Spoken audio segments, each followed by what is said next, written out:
Cost of equity हम total 5 method से निकाल सकते हैं, dividend price approach, earning price approach, growth approach, realized yield approach और कैपिटल असेट्स प्राइसिंग मॉडल।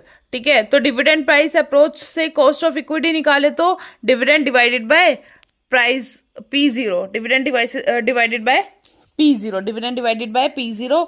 और अर्निंग्स प्राइस अप्रोच से निकाले तो earnings divided by price of the current year.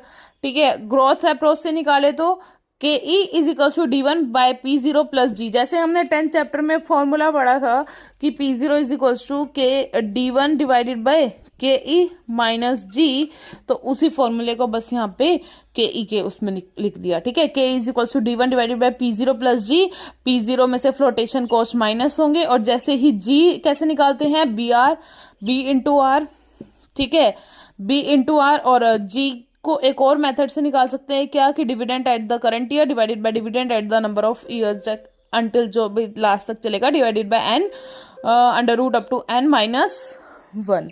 ठीक है, फिर आती है रियलाइज्ड अप्रोच। रियलाइज्ड अप्रोच का वैसे तो फॉर्मूला होता है कि every year is K is equal to D1 by P0 plus G. यहाँ पे P0 जो होता है ना वो एक्स डिविडेंड प्राइस होता है।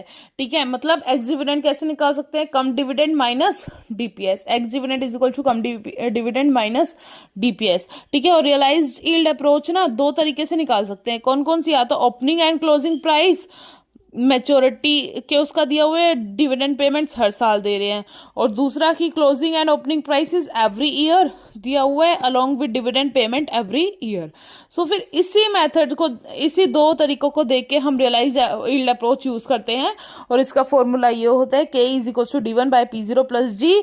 P0 यहाँ पे एक्स डिविडेंड लेते हैं, ex dividend is equal to cum dividend minus DPS. अब नेक्स्ट आता है कैपिटल असेट प्राइसिंग मॉडल।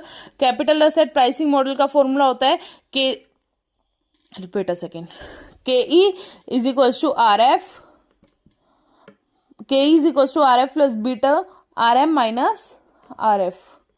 ठीक है, के E is equal to R F plus beta R M minus R F. R M minus R F होता है market risk premium, और beta R M minus R M को बोलते हैं हम सिक्योरिटी रिस्क प्रीमियम, और आर एफ को risk free rate of return. ठीक है, तो यही था बस इस पूरे टॉपिक में। इसमें cost of return retained earnings भी ऐसे निकाल सकते हैं, R F plus beta R M minus